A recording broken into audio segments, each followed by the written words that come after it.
todas y todos ustedes? Bienvenidos a este diplomado en epistemología jurídica. El día de hoy vamos a hablar sobre constructivismo y sistemas complejos. El día de hoy y el día de mañana. Vaya que son temas, a mí me parece que son temas que son relevantes e importantes, sobre todo porque le han dado un giro interesante a la percepción en materia de resolución de asuntos, valoración de pruebas y este tipo de temas en general, lo que son importantes. Sí, me gustaría que comenzáramos a verlos sin más retardo, porque pues, son temas que ciertamente tienen que ver con formas de percibirse y comprenderse. Voy a comenzar la exposición del día de hoy. Creo que está repitiendo mucho. Habrá forma de... Ahí está. Bueno, vamos a dar inicio, y no hay mejor forma de empezar a hablar del constructivismo que a mí me parece que con la teoría de Jean Piaget. Jean Piaget es un autor que inicia sus investigaciones no tanto con niños, sino él es un biólogo de formación. Y Jean Piaget descubre en los años 20 y en los años 30 que los moluscos, dependiendo de su tipo natural, de su evolución, pueden realizar operaciones más o menos complejas. Los moluscos más elementales realizan operaciones muy sencillas, como por ejemplo hacerse una conchita, como la que ven ustedes aquí arriba a la izquierda. Un molusco todavía un poco más evolucionado, mayor, puede hacer algunas conchas estilizadas, como las que ven ustedes en medio, que son de mediano tamaño. También son chiquitas, pero son más estilizadas. Y un molusco mucho más evolucionado puede hacer operaciones de construcción de una concha marina, como las que ven ustedes ahí, como estos nautilus, estas conchas marinas que ven ustedes en la parte inferior. Yo no sé si ustedes lo sepan, pero cuando un bebé nace, ya tiene desarrollado el estómago, el corazón, los pulmones, pero el cerebro todavía no está terminado de desarrollarse. El cerebro tardará cerca de 18, 19 años para terminar de crecer y evolucionar. Y Piaget, haciendo una analogía del modo de operar de los seres vivos, en cuanto que sus operaciones son más complejas en la medida que están más evolucionados, él, después de revisar durante varios años cientos de niñas y niños en distintas edades, detecta que el cerebro de las niñas y los niños de ciertas edades tienen ciertos alcances cognitivos. Y luego, un poco más evolucionados, pueden desarrollar actividades mucho más complejas porque el cerebro ya está más evolucionado, de tal modo que cuando el cerebro es adulto puede realizar operaciones más complejas. Tal vez por esa razón no se les enseña álgebra ni geometría analítica a los niños de kinder, porque el cerebro no ha evolucionado lo suficiente como para hacer operaciones abstractivas de ese nivel, ¿no? A esto Jean Piaget lo llamó psicogénesis. Y es propiamente el estudio de cómo la mente va evolucionando de etapa en etapa. Se llama psicogénesis, o también recibe el nombre de epistemología genética, porque depende de la construcción genética del cerebro. Ahora bien, esto solamente es una primera parte, porque posteriormente Piaget descubrirá que si el cerebro evolucionado no es estimulado adecuadamente, es decir, si un cerebro ya evolucionado no le enseña matemáticas, no le enseña a leer y escribir, pues su capacidad de operaciones mentales va a ser mucho menor que si hubiera sido estimulado y desarrollado con estas capacidades abstractivas. A esta teoría se le llamó también a este proceso de construcción del pensamiento se le llamó constructivismo. Y vamos a ver en qué consiste. El constructivismo tiene como dos líneas básicas, que son las dos formas tradicionales de pensamiento que se tenían idea hasta antes del siglo XX.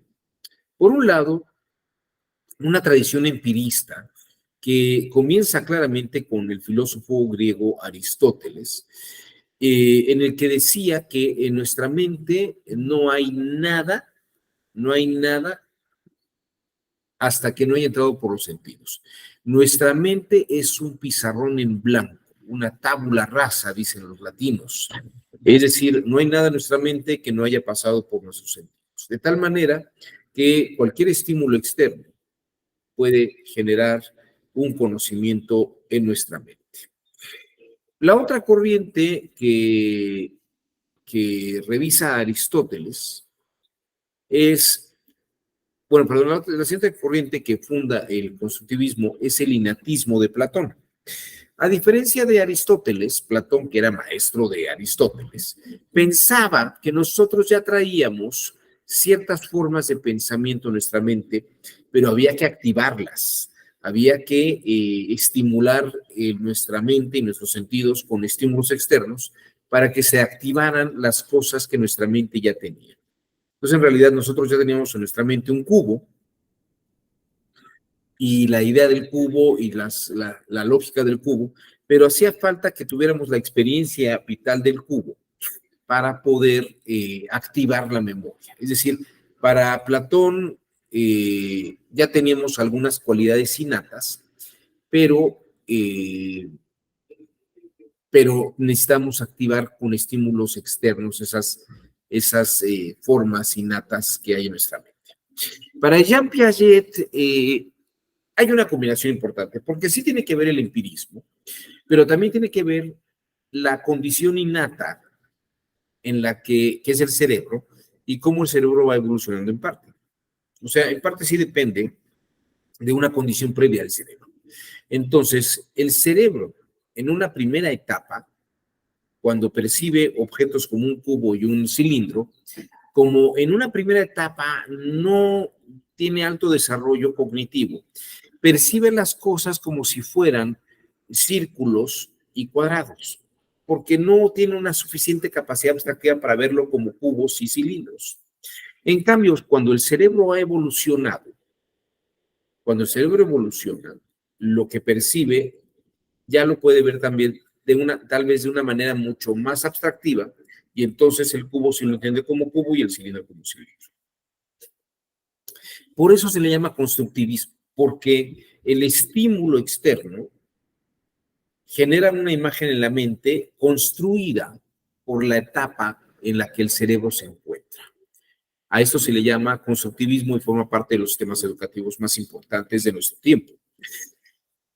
Ahora, hay que señalar otro aspecto muy relevante. La mente, ciertamente para Piaget, tiene que ser estimulada y evolucionada. Si la mente evolucionó, pero no se le estimuló, tal vez un adulto, hombre o mujer, de unos 35 años, si no leyó, no aprendió a escribir o no desarrolló las habilidades de escritura, no desarrolló análisis musical complejo, es decir, nunca ha oído música clásica, no ha hecho análisis contemplativo de pinturas, de distintas corrientes, no ha leído literatura, no ha hecho operaciones algebraicas, ni matemáticas, ni químicas, ni biológicas, como si no hubiera pasado nunca la secundaria. El cerebro no puede realizar operaciones altamente abstractivas, realiza operaciones poco abstractivas. En ese sentido, el constructivismo, de lo que se da cuenta, es que nuestra percepción de la realidad depende de cómo nuestro cerebro y los estímulos de él se hayan generado. Pero ahí no queda solamente el constructivismo, porque más adelante Piaget todavía se dará cuenta que también depende del entorno cultural. Obviamente del entorno cultural, la sociedad donde uno se desarrolla, la familia, las escuelas, en la medida que el cerebro se ha estimulado de una manera más sofisticada, puede razonar de una manera más sofisticada y percibirá el mundo de cierta forma. Construirá su percepción del mundo. Esa es la expresión del constructivismo. Construirá su percepción del mundo de una manera. Esto, nada más adelantándome al campo de lo que sería el derecho, cuando las magistradas y los magistrados de las salas regionales o la sala superior debaten, tienen una percepción de la situación que están analizando y han estudiado el derecho y lo interpretan de cierta manera conforme a sus experiencias vitales. Y esas experiencias vitales han hecho en cada uno de ellas y ellos formas de construcción de la realidad. No es que todos vean lo mismo de la misma manera. Cada quien ha construido su percepción del mundo de distinta manera. De esta forma, el constructivismo lo que nos dice es que cada mente es un mundo dependiendo de cómo haya sido este estímulo combinado entre empirismo e innatismo. Pero creo que el que podría explicar esto de una forma más sencilla es el mismo Jean Piaget. Escuchen ustedes esto. J'aimerais dire d'abord deux mots de l'idée centrale de notre épistémologie génétique, parce qu'elle est presque toujours mal comprise.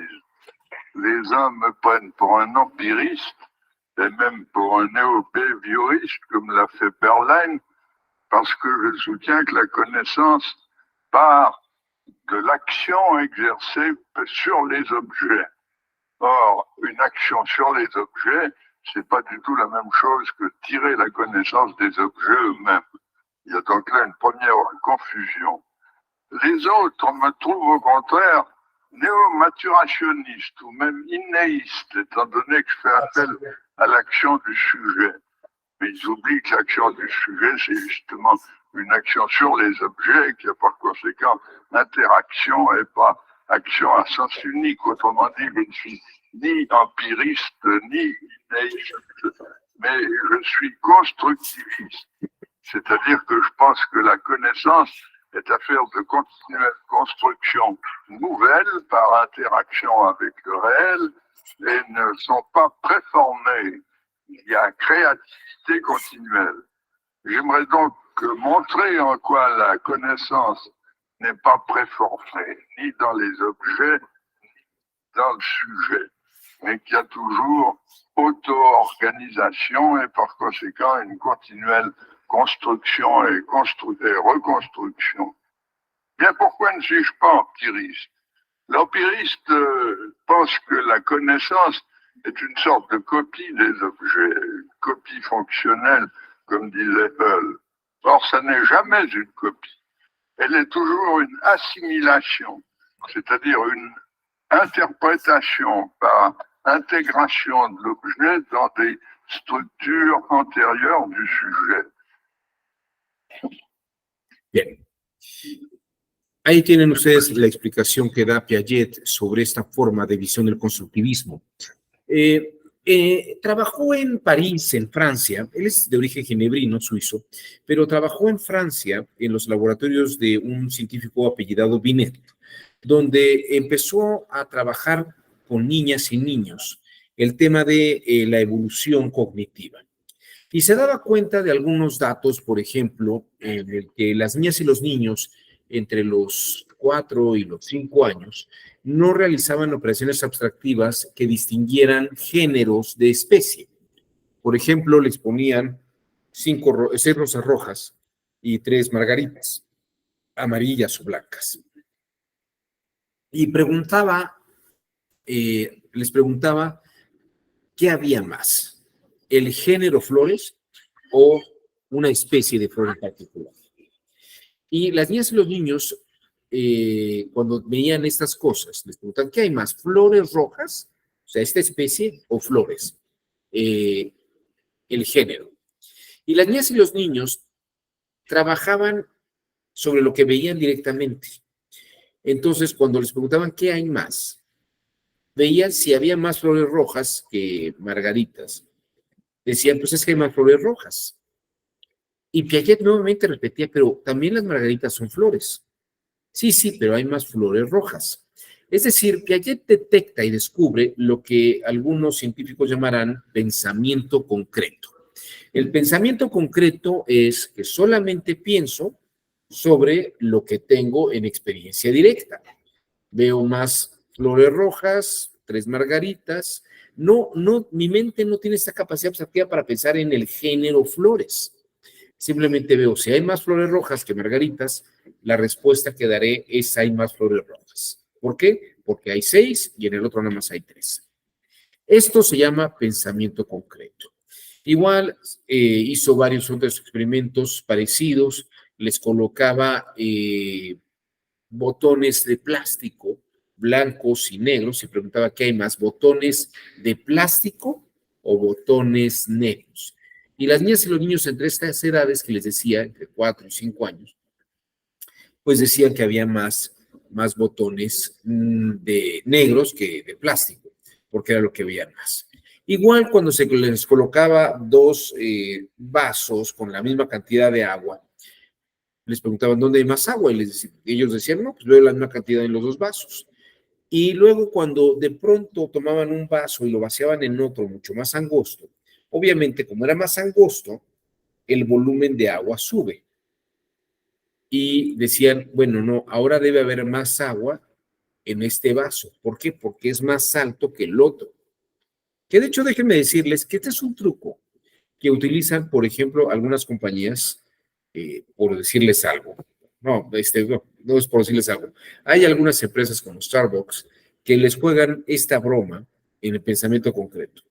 Porque el tamaño mediano, el que ellos llaman grande, tiene la misma capacidad que el vaso Venti. El vaso Venti es mucho más alto, pero es más angosto. Entonces, si quieren hagan el experimento un día, pidan una bebida grande, consíganse un vaso Venti, o pidan las 2 bebidas, se acaban una y la otra la vacían en el Venti, van a ver que es la misma cantidad de que le sale claro el alto angosto, el piano. Una forma en que se da cuenta que la gente tiene pensamientos concretos, no se pone a analizar la cantidad de bebida o de líquido que hay en un vaso que cabe también en el otro. Esto es, pues, una serie de formas de pensamiento concreto que Jean Piaget detecta. Y esto se da precisamente por una evolución psicogenética o bien lo que podemos llamar psicogénesis. Igual le ponen 6 frijolitos en una línea y 6 frijolitos en la otra, pregunta qué línea, dónde hay más frijoles, le dice, pues en los 2 están a la misma distancia. Y basta con que separe un poco más cada uno de los frijoles entre una distancia y otra, para que de pronto las niñas y los niños entre los 4 o 5 años digan, ah, no, ahora hay más en esta. ¿Por qué? Porque es más larga. Aunque si los contaran verían que es lo mismo, pero el razonamiento concreto va mucho en esa línea. Igual pasa en esto, cuando ven una niña o un niño entre los 4 o 5 años, si ve 2 masas iguales, les dice que hay la misma cantidad de masa. Un niño entre los 9, 10, 11 años, si le ponen las 2 masas, dirá que también tiene la misma cantidad. Pero si una de las masas la hacemos flautita, para la niña, si se le preguntan dónde hay más masa, dirá ahora que es en la salchicha, aunque ella misma haya visto que la masa era la misma, pero se aplastó y se hizo más larga. ¿Por qué? Porque si cambia la forma, cambia la sustancia en el pensamiento concreto. Y como ve más larga la salchicha, dice, no, ahora hay aquí más masa. ¿Por qué? Porque es mucho más larga. En cambio, el niño y la niña que está en una etapa psicogenética más evolucionada, dirá, pues es la misma cantidad de masa, no ha variado, ni ha aumentado, ni ha disminuido. Esto, como verán ustedes, es un ejercicio sumamente interesante que podemos ver en diversas etapas del desarrollo cognitivo. Ahora bien, como les decía, si una persona no ha desarrollado estas capacidades abstractivas, aunque sea adulta, puede tener un pensamiento concreto. No es algo malo, pero explicaría por qué una persona piensa como piensa, porque es así la forma en que construye la realidad, porque su pensamiento ha quedado en estos niveles. Aquí les voy a poner dos ejemplos de personas adultas que tienen razonamientos concretos. Escuchen ustedes a esta joven, yo creo que es australiana por el tipo de inglés que habla, pero bueno, tiene subtítulos. A ver qué les parece.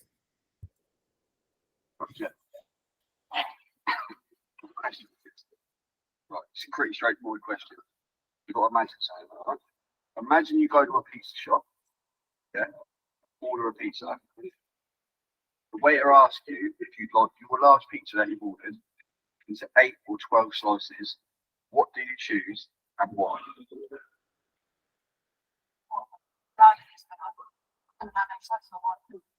Oh yeah, yeah. So do you want to cut an 8, madam, or 12? 8. Why 8? You don't think you could eat 12? So you don't think you could eat 12. So what pizza would you have, by the way? So you'd have a Hawaiian large pizza cut into 8 slices rather than 12. Because you could only eat 8 slices.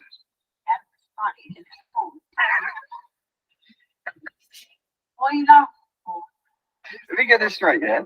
You're telling me that you would order a large Hawaiian pizza and you'd have it cut into 8 slices because you couldn't eat 12 same pizza. Yeah, because can't eat extra slices of bread. Not fat, got it?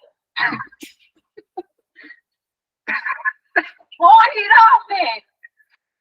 You'd have 8 pizza slices, yeah? Have a pizza. I don't have pizza because stop focusing about you. You're not understanding what I'm saying. I have 8, yeah? Can't eat the extra 4 because that's too much for me. What are you laughing for, Din? I'm the din. Right, so let me get this straight. You've got a large pizza, yeah? Yeah, I've got a large one pizza. He asked me, said, how many slices have you got that cut into?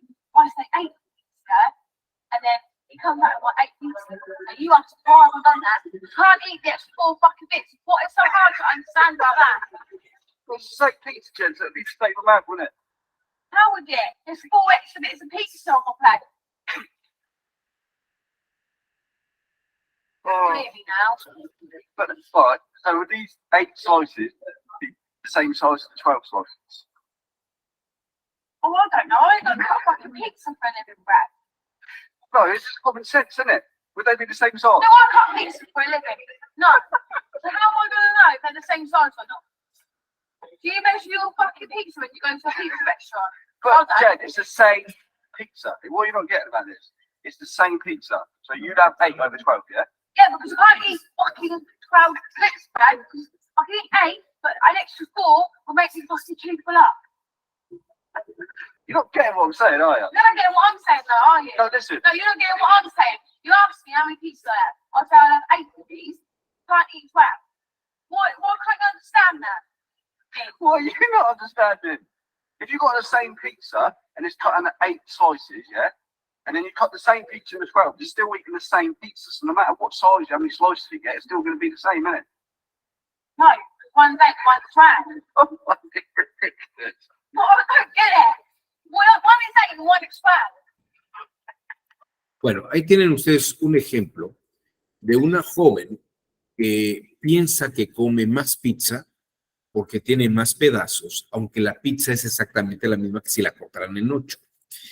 Esto es pensamiento concreto. Como veo más pizza, más pedazos, es más que si como 8, que son menos pedazos. Eso es pensamiento concreto y como verán, se puede dar en un adulto altamente desarrollado, pero sin estímulos de capacidades abstractivas. La forma de construcción de la realidad, pues la persona vivirá en la realidad igual que todos nosotros. Hay quien vive con esas formas y hay quien vive con otras más abstractivas. No quiero decir que unas sean mejor que otras, ¿eh? Hay intelectuales, investigadores que tienen una vida muy sufrida porque quieren que todo sea como si fuera una investigación abstracta. Hay muchos políticos que creen que todo es como está en los manuales, en las leyes escritas, que las cosas son exactamente como se las enseñaron en las escuelas y como lo leen en libros, ¿no? Es un fenómeno muy parecido a lo que le pasa al Quijote. Este otro joven es un bombero que le plantean este problema. Siguiente. Cuando yo tenía 6 años, mi hermana tenía la mitad, tenía 3. Ahora tengo 70 años. ¿Qué edad tiene mi hermana? Como el bombero escuchó que cuando él tenía 6, su hermana tenía la mitad, que eran 3, en vez de pensar que tiene 3 años menos, él se queda con la idea de tiene la mitad y dice, tiene 35.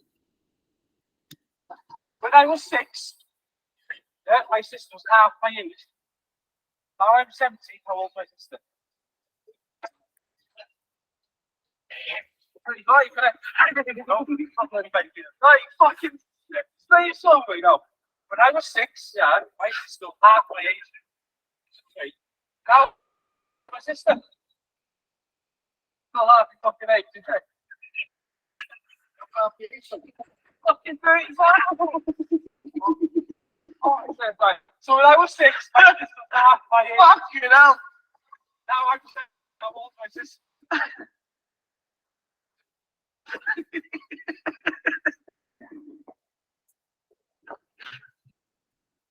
I don't know why you're laughing at me. I think it's a simple one.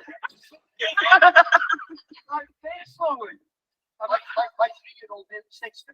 Right. When I was 6, when I was 6, don't stick in the question there, right? No, don't stick at all. When I was 6, yeah, my sister was half my age. Now I'm 70, how old my sister? Fucking 35. When I was 6, my sister was half my age. So how old was she? 3. So now I'm 70, how old my sister?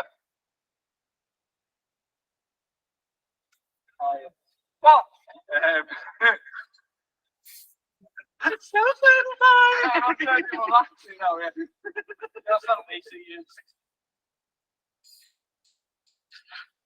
I can't do my maths here, hang on. I've got this now, I've got this. Oh my God. Hey, you fucking shut up and let me fucking think, okay? Right. Right, start again now. You, when that was 6, right, so you're 70 to 64 years or something like that, yeah. So, 38. Right, 64. I don't know what's half of 64. Half of 64. No. Here, come on. When I was 6, my sister was half my age. 3. Yeah. Now I'm 17. My sister. Well, half you fucking. She's only 3 years younger than me. That cunt.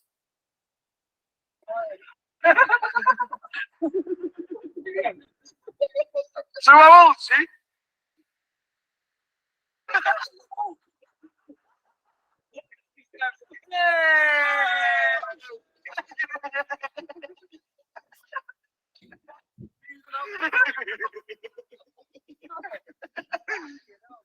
Bueno, ahí tienen ustedes una segunda forma de entender estas formas de pensamiento.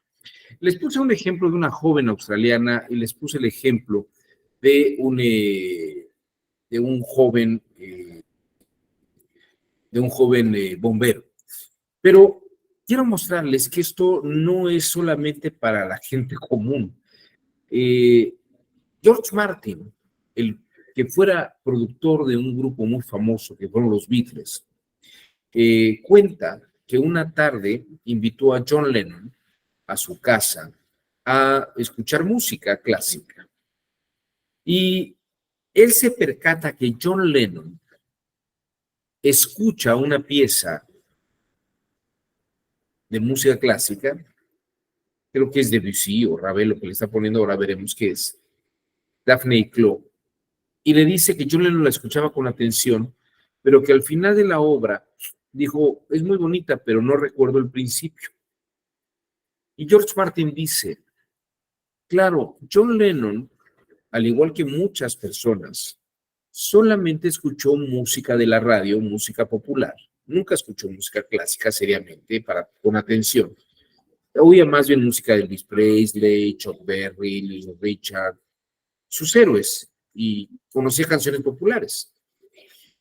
Y dice, John Lennon se quedó con una forma de pensamiento a partir de la experiencia cognitiva que desarrolló. Esto es una muestra de que incluso un genio musical puede ser un genio musical de canciones de 3 minutos, pero es un genio musical. Son formas cognitivas, epistemológicas de la realidad.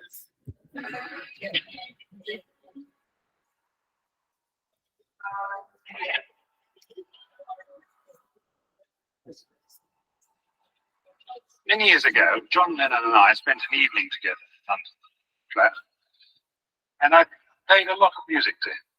And I played an orchestral piece by Ravel, which is one of my favorites, The Deafness in Paris. It's quite a long piece, but he listened to it very patiently. At the end, I said to him, "What do you think of it, John?" He said, "Well, it's great, but by the time I got to the end of the tune, I couldn't remember what the beginning was all about. He just couldn't get the hang of it."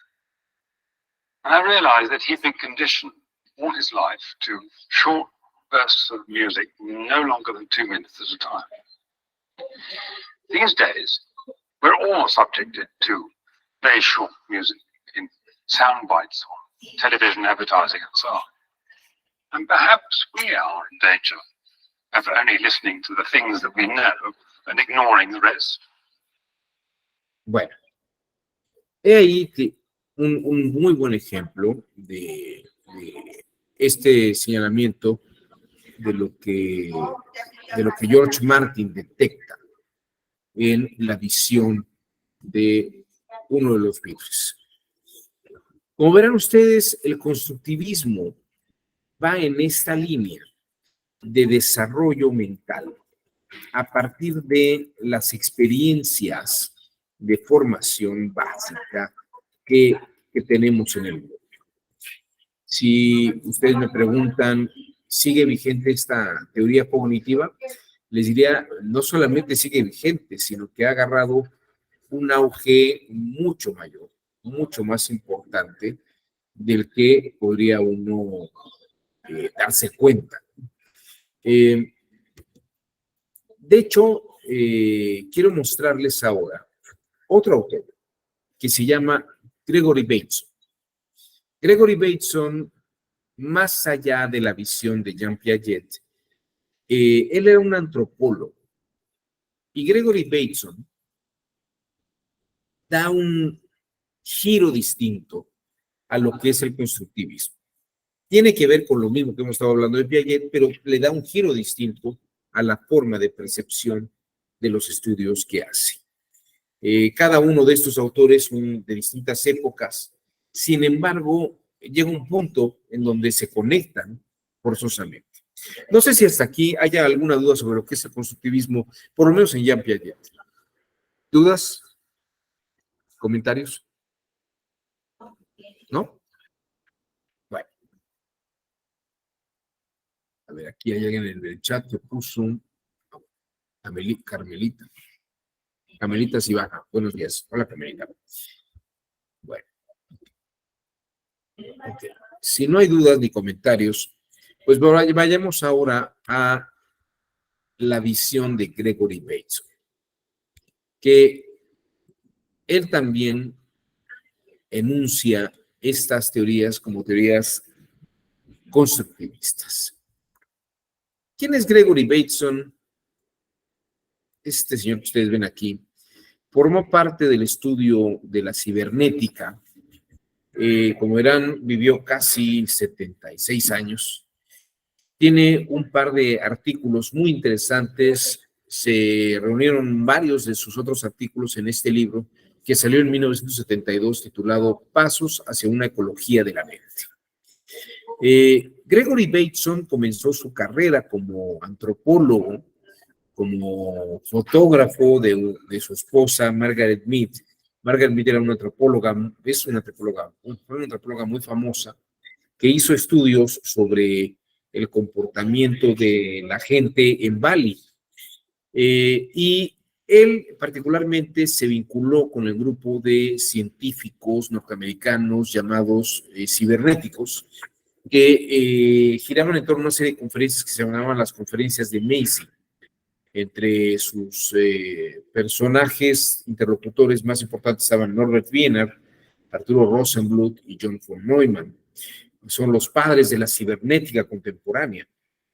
¿Qué quiere decir esto y qué es lo que descubre Gregory Bateson? Él prácticamente tiene la idea, la cibernética tiene la idea de que el cerebro humano es como el de una computadora y que dependiendo del ambiente donde se coloque, la mente se formatea y opera a partir de esos formatos. Es un poco como lo que decía Jean Piaget, o sea, la mente puede evolucionar, pero dependiendo del ambiente de estímulos que tenga en el entorno, la mente ejercita sus formas de razonamiento más en una dirección que en otra. Desde esa perspectiva,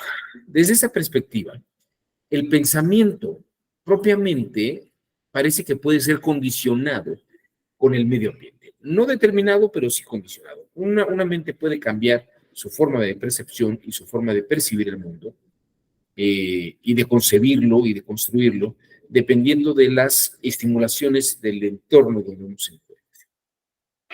Gregory Bateson, les digo que estuvo con su esposa Margaret Mead. De hecho, tomó una serie de fotos para un estudio que ella hizo en Nueva Guinea sobre las características o el modo de ser, el carácter y modo de ser de los balineses. Gregory Bateson, como ustedes verán aquí, tiene algunas fotos donde ven los gestos, las formas de comportarse.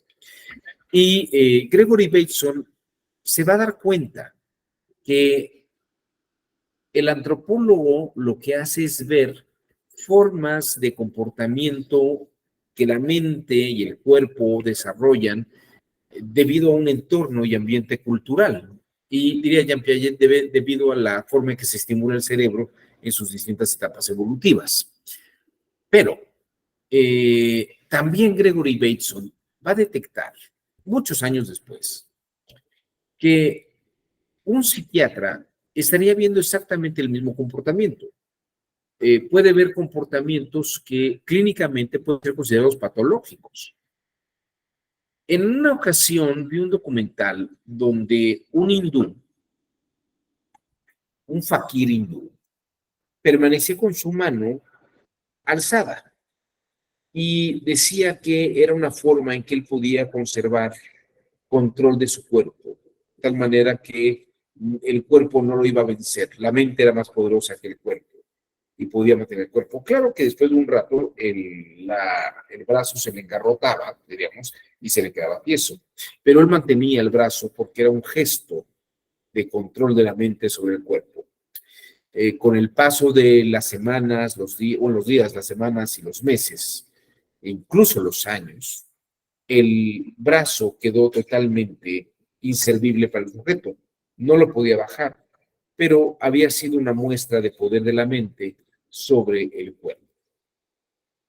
Esto que en el carácter del hinduismo, del brahmanismo, del fakir que mostró este ejercicio de poder, en una clínica psiquiátrica habría sido como un comportamiento patológico, un comportamiento esquizofrénico de una persona haciendo esto. De tal modo que Gregory Bateson dice que la forma de construir la realidad puede ser sana o insana, pero depende de la forma en que la mente construye sus percepciones.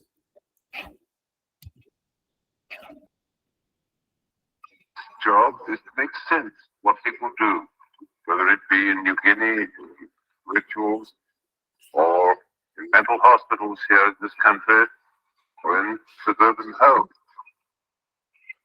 And perhaps the most frightening thing about mental illness is that it does make sense. And what we are doing in Palo Alto is studying the settings in which people become mentally ill in order to think about the conditions, the sort of sense that particularly schizophrenia makes. Aquí tienen ustedes la muestra de lo que Gregory Bateson efectivamente concibió como una serie de estudios en Palo Alto, concibió como que el antropólogo describe lo que es una costumbre o bien una patología.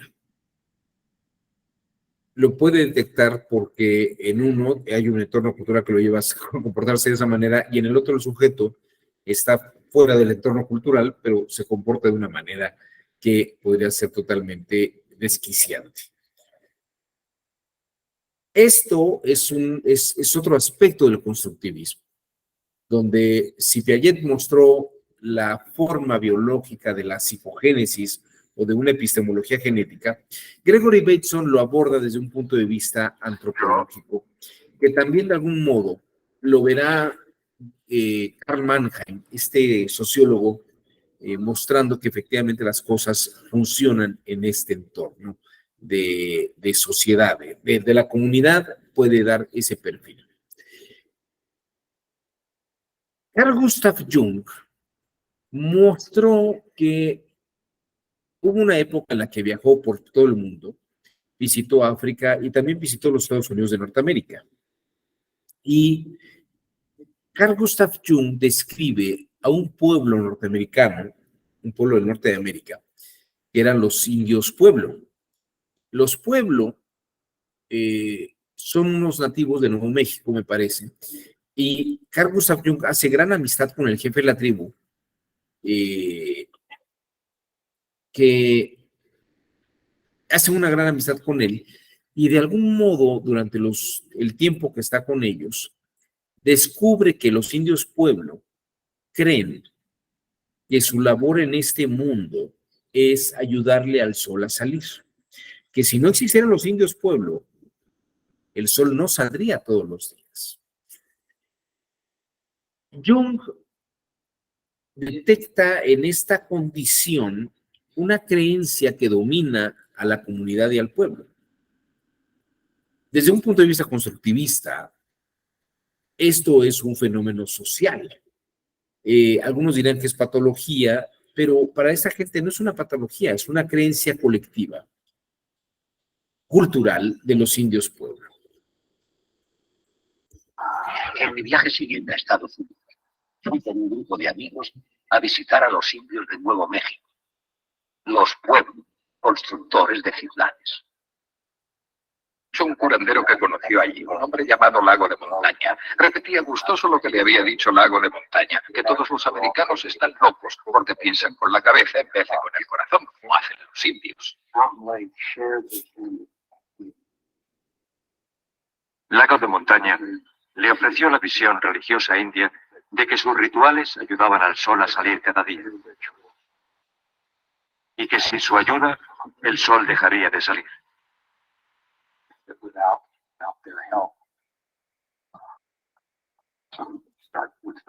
Ese dato, en lo que representaba de relación con el entorno viviente de forma de vida, tocó una cuerda muy profunda en Jung. 10 años después de que se destruya nuestra religión, el mundo entero sabrá que habíamos estado trabajando por el mundo entero. Como ya le dije, nuestro gran padre, el sol, es quien nutre al mundo entero. Y es nuestro deber ayudar a nuestro gran padre, el sol. Mi anciano amigo pensaba que su tribu había sido elegida para ayudar al sol a surgir en el cielo. Le envidiaba el enorme sentido de la vida que implicaba aquella creencia. Bueno, esa es una muestra de cómo la cultura puede influir en esta visión. Pero además, esta forma de creer consolida una vivencia real. para ellos esta actividad en la que están inmersos es una actividad psíquica real, así como para mí es estar hablando delante de la computadora con ustedes. Para los indios pueblo, el trabajo de sacar al sol a través de sus cantos y danzas era esencial. El mismo Jung pensaba que la gente que tenía estas experiencias las asumía como realidades, porque la psique, la mente, las percibía como realidades. Como verán ustedes, esta forma psiquiátrica de la psicología junguiana es un notable paralelo a la forma de pensamiento del constructivismo, tanto de Gregory Bateson como de Jean Piaget. Esta es una discípula de Carl Gustav Jung que se llama María Luisa von Franz. Esta es una de las últimas películas que yo creo que tal vez es la única que hay sobre ella, donde habla sobre un encuentro, una visita que hizo a Jung y veía cómo atendía a una mujer que decía que había estado en la luna. La doctora María Luisa von Franz es analista y su trabajo abarca casi tanto como Jung sobre alquimia, cuentos de hadas, símbolos de los sueños, mitología y ciencia. Ahora está gravemente enferma y la doctora recuerda su primer encuentro con Jung y su insistencia en la realidad de la psique. Hablaba de una joven loca que decía que estaba en la luna. Y hablaba de ello tan fácilmente como si hubiera sido muy real. Y siendo racional, estaba indignada y contesté, no ha estado en la luna. Y Jung dijo, sí, ha estado allí. Pensé que no podía ser y dije, ¿en aquel satélite de la Tierra que no está habitado? Nunca ha estado allí. Me miró y dijo, ella ha estado en la luna. Pensé que el viejo estaba loco o que yo era estúpida. Pero luego me di cuenta de que lo que quería decir es que lo que pasa psíquicamente es absolutamente real para la persona a quien le ocurre. Así que de repente me di cuenta de la realidad de la psique.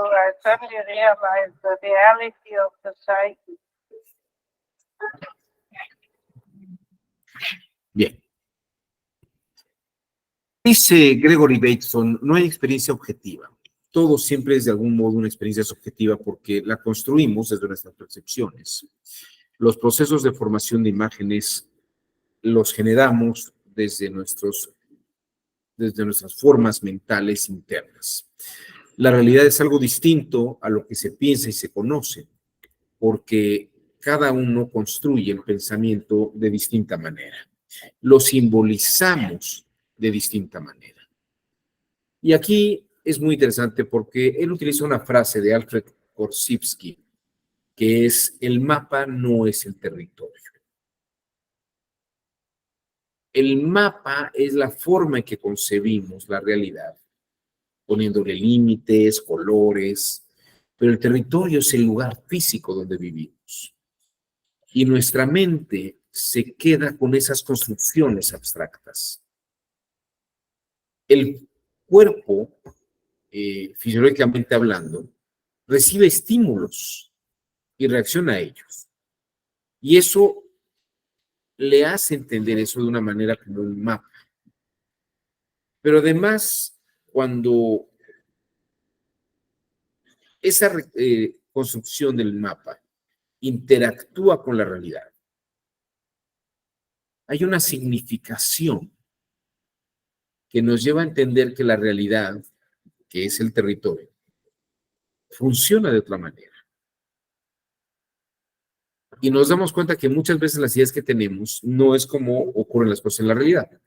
Yo les diría, es como si dijera que la sociedad es como la describe Carlos Marx, o como si la describe Emil Durkheim, o como la describe Talcott Parsons.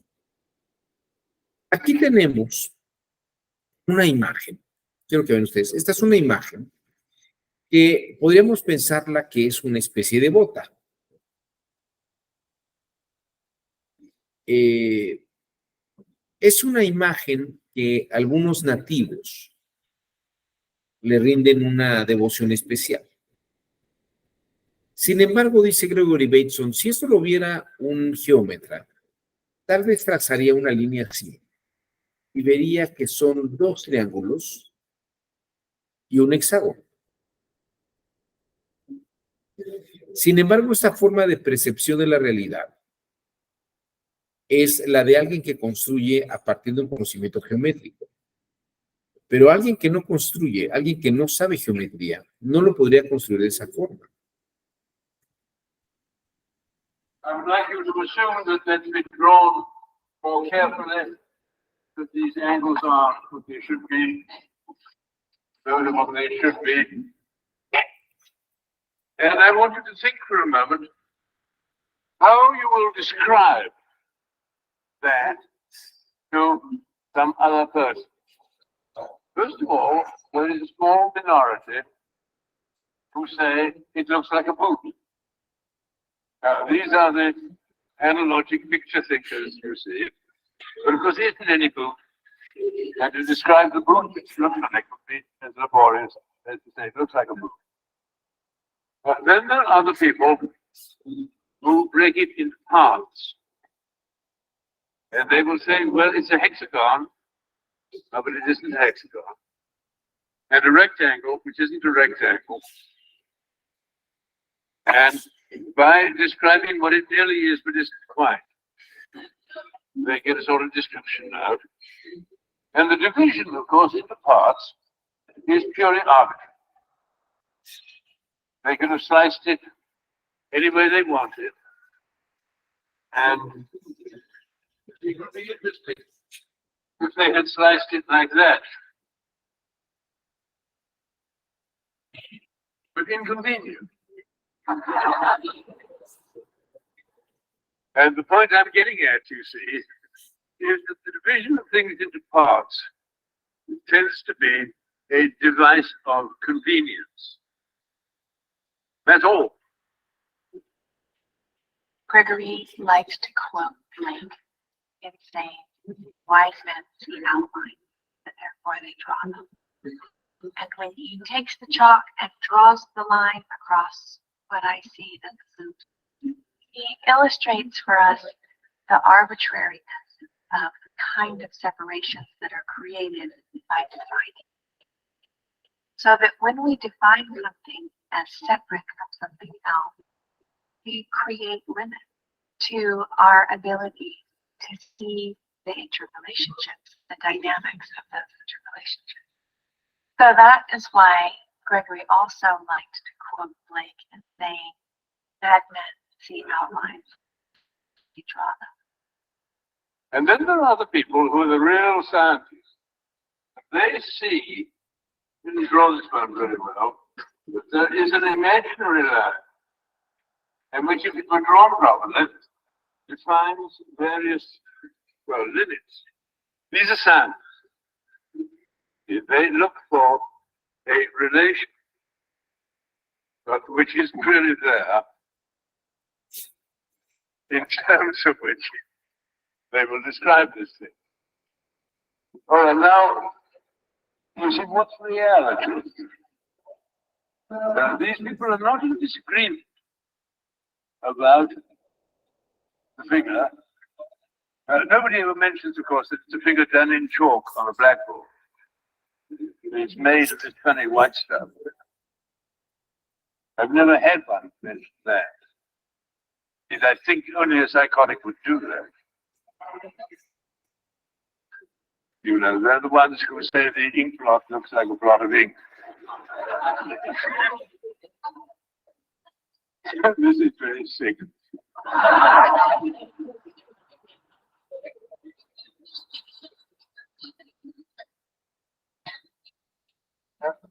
On the whole, we can get a certain amount of agreement, you know, about what's really there, but we cannot get an agreement about ways of describing it.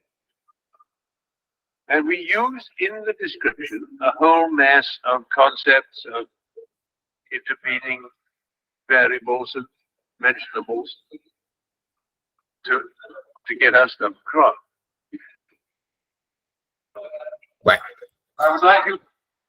Ahí tienen ustedes a Gregory Bateson, quien desarrolló todas estas teorías cibernéticas constructivistas.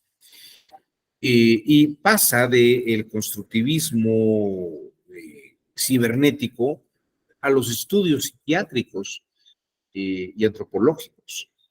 ¿Qué relevancia tiene esto para el derecho? Bueno, les diría que efectivamente, desde la pretensión que alguien tiene en un asunto jurídico, es una construcción mental. Asumir que ciertas cosas están ocurriendo de cierta manera es una construcción mental. Afirmar que con una narrativa los eventos fueron y las evidencias que se presentan tienen cierta mecánica de hechos, es una construcción mental. Y hay que ver si hay un cotejo entre esa construcción y la mecánica de hechos real. Porque la otra parte también puede tener una construcción, pero su mecánica de hechos no coincide tan claramente como podría ser concebida. Este es un punto muy importante, porque las verdades de hecho tienen que ver con si la construcción mental que se tiene sobre eso es efectivamente real o no lo es.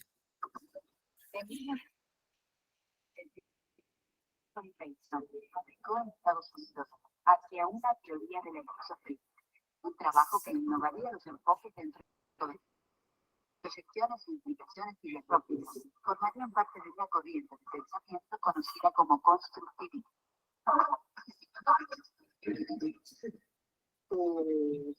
Una de sus tesis fundamentales es que el sentimiento y la realidad son dos cosas separadas y dependientes.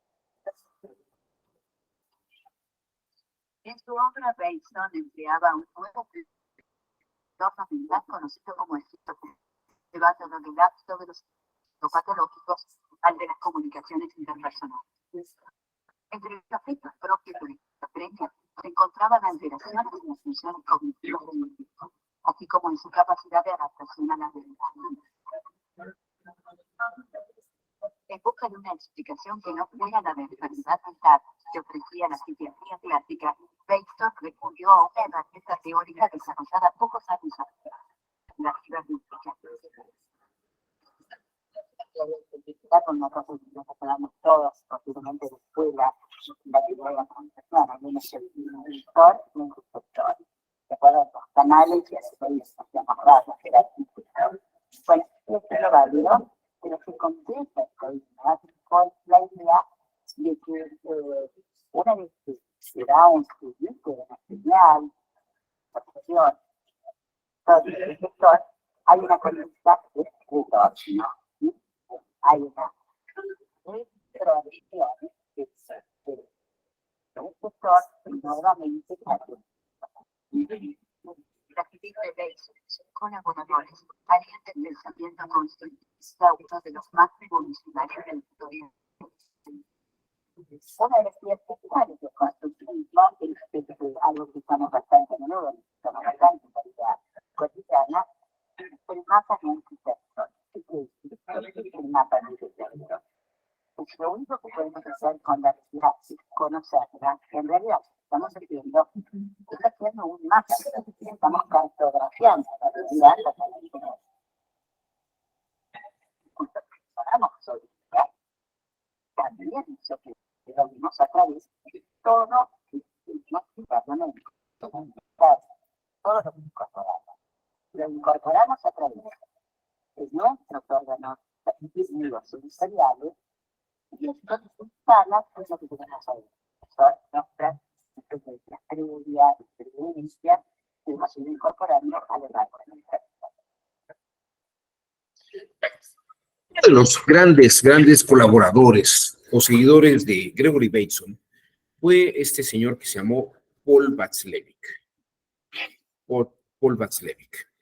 Y él precisamente todavía va más allá en cuanto al constructivismo, porque dice que efectivamente nosotros construimos la realidad, pero la realidad de la percepción de un teléfono o del espacio donde estamos depende de todos estos factores que hemos visto, la cultura y de alguna manera también el desarrollo psicogenético. Pero todavía más aún allá, las relaciones interpersonales no existen como una cosa, como este objeto, sino que es la interacción de mi construcción frente a la construcción mental de mi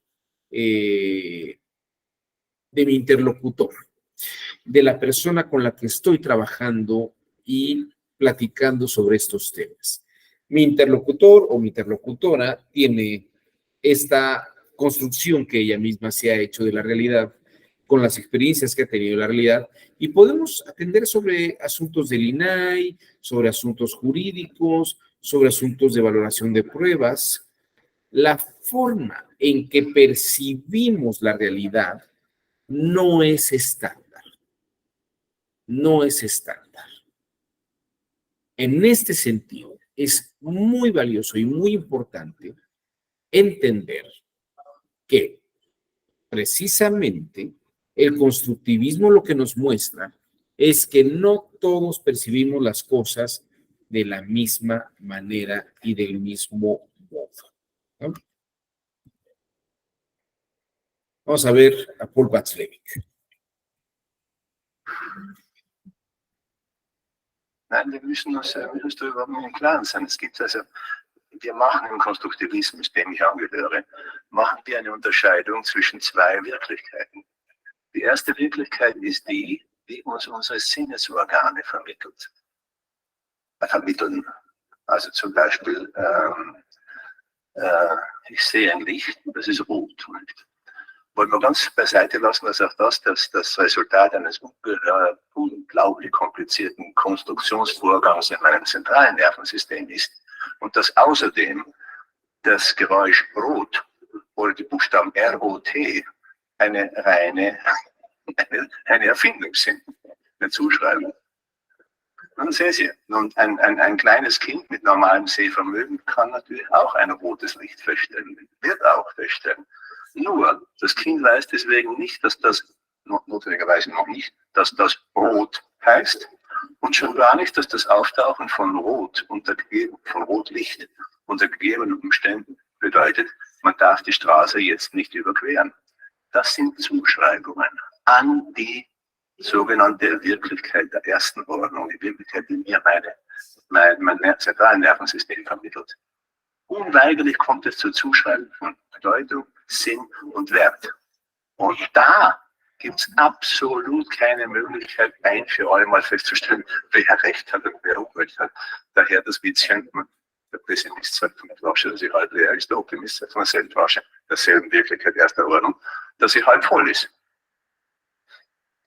Der Wahrheit ist meines Erachtens, der Begriff ist nur dort anwendbar, wo Leute derselben Wirklichkeitskonstruktion angehören. Also ich lebte in den 50er Jahren kurz in Bombay und da wurden mir Swamis vorgestellt, das sind heilige, weise Männer, auf die im Okzident die Diagnose der schizophrenen Katatonie angewandt würde. Also es ist eine Frage der Ansicht, der Definición. Ahí tienen ustedes. Estaba yo pensando en esto del fakir, estaba buscando una foto. Hay si ustedes ponen en Google fakir, tiene 40 años con el brazo en alto, van a ver una imagen de este tipo de personas que hacen esto. Bueno, el constructivismo en el campo del derecho es interesante porque, de hecho, durante varios años, la Barra Americana de Abogados hizo varios estudios sobre si el derecho podía tener una mecánica o una lógica científica. Lehman y Allen dirigió una revista que se llamó Modern Uses of Logic in Law entre 1959 y 1966. Esta Modern Use of Logic in Law era conocido como MULL, pero además no era una revista tan formal y elegante como las que ustedes pueden ver hoy en día.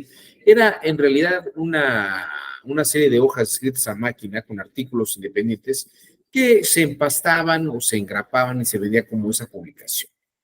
Esa revista se transformó en 1966 como Jurymetrics. Y esta revista se publicó por la sección de Ciencia y Tecnología del Derecho. Y bueno, se pueden comprar los números de Jurymetrics, aunque también se pueden consultar ya en línea. Y lo interesante es que el derecho parece que se podía estudiar desde muchas formas, como el de la lógica simbólica, por ejemplo. Este artículo es un fragmento de un artículo de John Menke sobre lógica simbólica de comunicación judicial. Y fíjense qué cosas dice. Las distinciones reveladas por los métodos lógicos modernos pueden ser irrelevantes para las expectativas de los que hacen el acuerdo, o la sentencia o la resolución. Somers ha argumentado que la lógica simbólica no es útil porque no puede determinar si una instancia de ambigüedad sintáctica es legalmente significativa.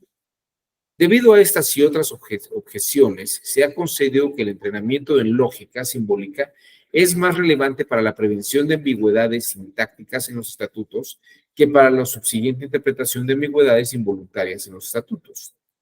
El punto a enfatizar aquí es que estas objeciones y concesiones no son tan pertinentes para la interpretación de las normas o reglas impuestas judicialmente como lo son para la interpretación de las leyes.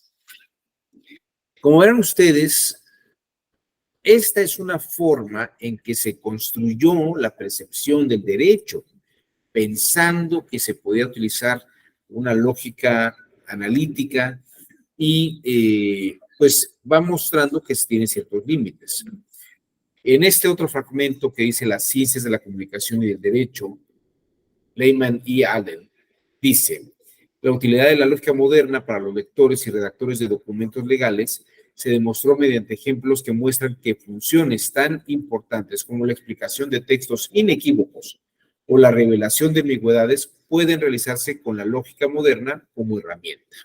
Aquí dice todo lo contrario, dice que la lógica nos puede servir como una herramienta para precisar la redacción de los documentos.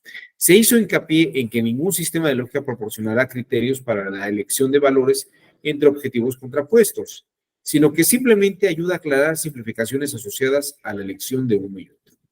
El análisis jurídico y las técnicas de investigación también se verán influidos favorablemente por la exposición de los especialistas jurídicos y a los métodos y el rigor sintáctico que exige el estudio de los sistemas formales de lógica simbólica. El papel de la lógica normativa, de la deóntica, también se discutió y criticó, ya que no se ha demostrado ninguna aplicación real de la lógica deóntica a ningún problema del nivel. Y, en fin, hay una serie de planteamientos donde vemos que el razonamiento jurídico y el razonamiento lógico jurídico, pues tiene ciertas limitaciones. El último artículo que les quiero mostrar de Jurymetrics es el de Walter Probert, que se llama Derecho, Ciencia y Comunicaciones. Algunas facetas nuevas del empirismo. Y en este artículo dice, dentro de esta triada semántica, que viene del estudio de las palabras y lenguaje como sistema de símbolos, para referirse en última instancia a observables fuera de la palabra lenguaje, los símbolos, las palabras son sustitutos generalmente de no palabras. Si las palabras no se usan de manera preferencial, los puntos de vista semánticos previos suponían que se usaban de manera expresiva, demostrando emociones o sentimientos objetivos, estados de ánimo y actitudes. La pragmática se ocupa para la relación de uso de las palabras con el comportamiento humano. A menudo, por supuesto, el uso de las palabras es en sí mismo un comportamiento. ¿Qué está diciendo aquí Walter Probert? No solamente es el razonamiento lógico, sino el razonamiento emotivo, los gestos, la entonación, todos estos elementos son propiamente símbolos. Dice, los símbolos son los símbolos. Las palabras son sustitutos, generalmente de no palabras. Si las palabras no se usan de manera preferencial, los puntos de vista semánticos, es decir, la forma en que simbolizamos las palabras, previos suponían que se usaban de manera expresiva, y que demostraban emociones o sentimientos subjetivos y estados de ánimo. La pragmática, junto con la lingüística y en la simbología, se ocupa de esta relación del uso de las palabras con el comportamiento humano. Entonces, ve otra forma de construir la relación jurídica, incluso incluyendo emociones, afectividades, comprensiones muy importantes.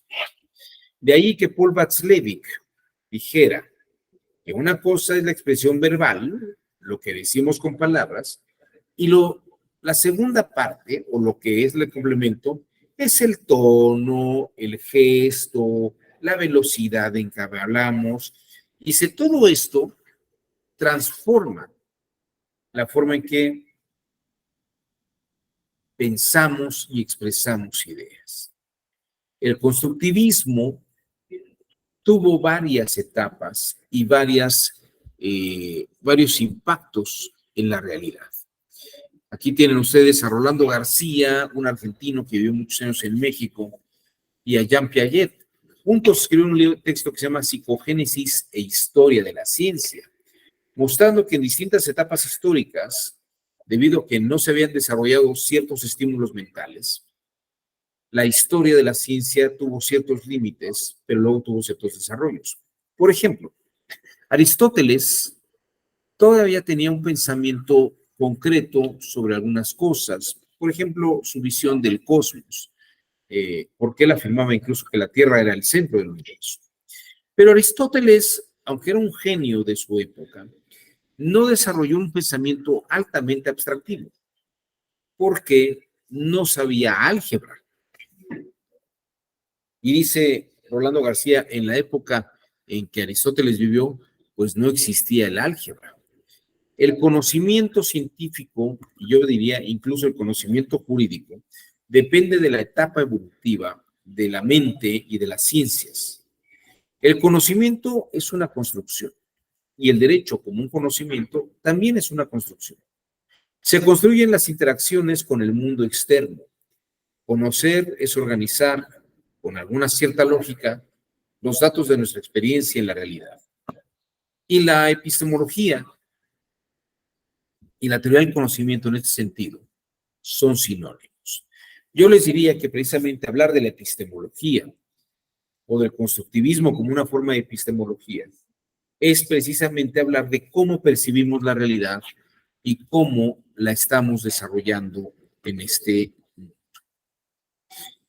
Quisiera hacerles un ejemplo de cómo el mundo jurídico se desarrolla en una serie de condiciones contextuales.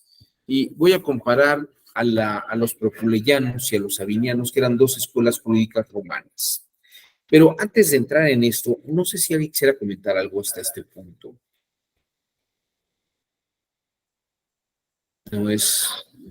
No les es significativo en lo absoluto lo que hemos estado hablando el día de hoy. Bueno, pues continuemos. Quiero mostrarles un ejercicio de constructivismo jurídico.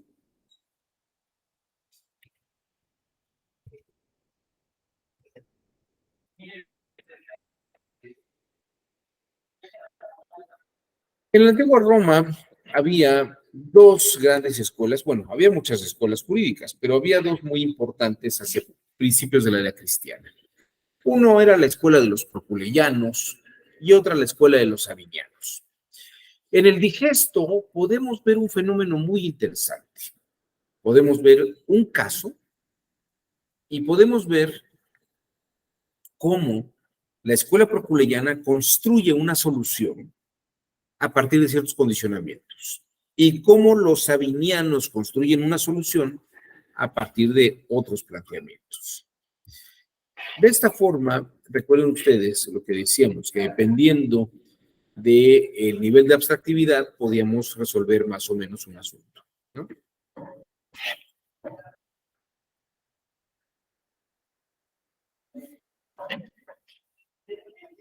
Bien. Vamos a ver un par de ejemplos. Caso 1. Si una persona propietaria de un lienzo de pronto se encuentra que otra persona llegó y pintó sobre su lienzo, ve la pintura y le gusta la pintura, hace una propuesta al pintor.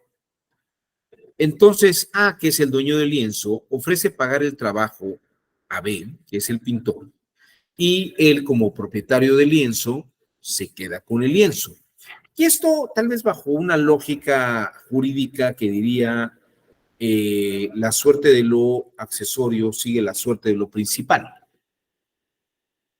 La suerte de lo accesorio sigue la suerte de lo principal, considerando que de pronto la pintura es accesoria al lienzo. Por el otro lado, B, que le gustó mucho la pintura, diría, oiga, pero en realidad en el momento que yo pinto sobre su lienzo, transformo la naturaleza del lienzo. Y en ese sentido, mejor le pago el lienzo y me quedo con la pintura. ¿Quién tiene preferencia en ese sentido?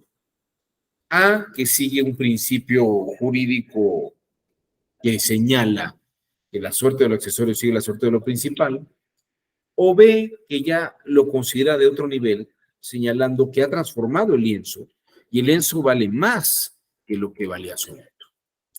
Bueno, los proculeyanos consideraban que la forma impuesta sobre el lienzo cambia la naturaleza del objeto y tiene preferencia el pintor como propietario del lienzo, porque pues no es lo mismo que haber pintado la Mona Lisa en un lienzo de Juan Pérez y Juan Pérez decir, no, pues es que lo pintó en mi lienzo y la Mona Lisa es mía. Los sabinianos, fíjense que la visión del proculeyano es como menos abstractiva. El proculeyano piensa que el lienzo, el momento que le pongo un trabajo, ya cambió de naturaleza. Aunque el lienzo siga siendo lienzo, pero naturalmente ya cambió su ser, su esencia cambió porque ya le puse una pintura. El sabiniano no. El sabiniano piensa que el dueño del lienzo es dueño del lienzo principalmente y que lo demás es accesorio, habiendo pintado la Mona Lisa o una cochinada, ¿no? Lo que dice es que por accesión la pintura es un objeto de accesión al lienzo y por lo tanto el dueño del lienzo es el dueño de la pintura. Como verán, aquí tienen dos líneas jurisprudenciales que resuelven asuntos. Uno señalando que la naturaleza ha cambiado y la preferencia la tiene el pintor, y el otro es una escuela sabiniana en la que diría que el objeto principal es un acceso o se incorpora al lienzo, que es un cuerpo secundario. Esta idea también la podemos ver en este segundo caso, donde el dueño de unas tablas se encuentra que otra persona ha armado un barco con ellas. Mismo caso, mismo fenómeno. A ofrece pagarle a B el trabajo de B, cuando ve que, pues con sus tablas construyó una pequeña embarcación. Y le dice, bueno, esas tablas son mías, yo le pago a usted el trabajo y me quedo con el barco. Y el que ya construyó el barco mejor le dijo, ¿sabe qué? Es que yo ya transformé sus tablas. Y como yo transformé las tablas, creo que las tablas tienen una naturaleza distinta y tiene que pagarme a mí. Mejor yo le pago a usted, perdón, la madera y me quedo con el barco. Obviamente los sabinianos quedaron estupefactos ante esta propuesta. Sin embargo, los proculeyanos la vieron con buenos ojos. Sostienen que aquel que le ha dado una nueva forma a la materia es propietario, porque si cambia la forma, cambia la materia. Esto se parecería más a un pensamiento concreto, y en este sentido, parecería que el pensamiento concreto parecería más justo para el proculeyano. Sin embargo, el sabiniano piensa un poco más abstractamente y diría que aunque las tablas fueran palillos de dientes o un barco, la madera es propiedad del dueño de la madera y la puede perseguir en cualquiera de sus manifestaciones cuando alguien la haya cambiado. Para los sabinianos, el dueño de la madera sigue siendo propietario independiente independientemente, perdón, de la forma en que se haya presentado o cambiado la madera.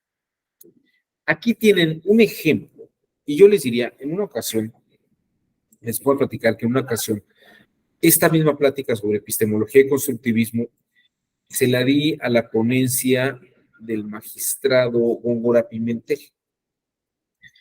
Y le comenté, finalmente, y habían llevado un asunto unos instantes antes en el pleno. Le dije, si usted se da cuenta, este asunto que vieron en el pleno, las ministras y los ministros tales lo resolvieron de esta manera, que es una forma menos abstractiva.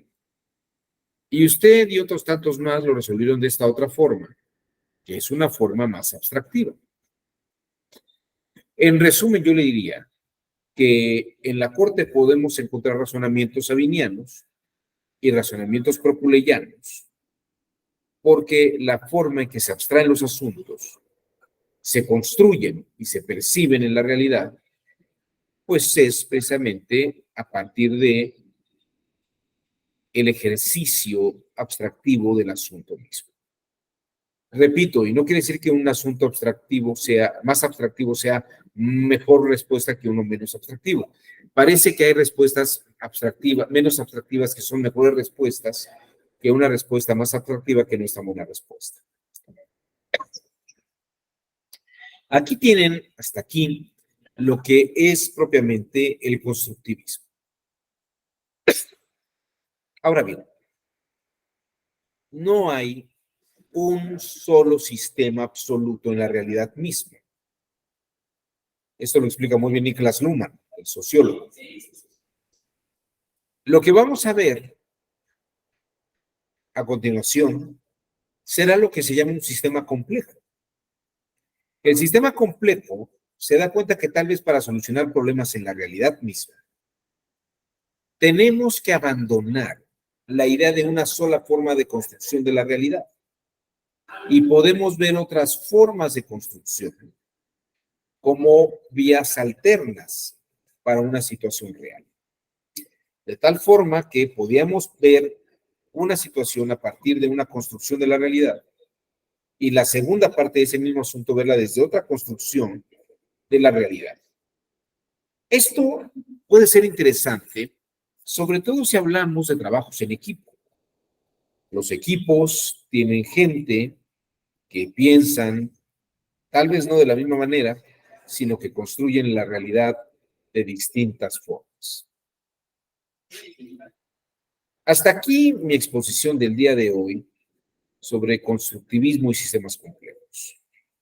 Les diría que el sistema complejo, adelantándome a lo que veremos el día de mañana, el sistema complejo es la unión de sistemas constructivistas, que además van a integrar otros sistemas de percepción y de construcción de la realidad. Y podría hacerse una percepción compleja de la realidad como la unión de varias construcciones de la realidad. Si no sé si hasta aquí alguien quiera comentar algo, alguien tenga alguna propuesta, alguna crítica, alguna duda. Bueno, pues si no lo hay, mi querida Inés Alcocer, damos por terminada la sesión del día de hoy sobre constructivismos y sistemas complejos. Te agradezco mucho, Víctor, la presencia y a todas y a todos también su estancia durante esta clase. Que tengan excelente día. Muchas gracias, profesor. Excelente día. Gracias.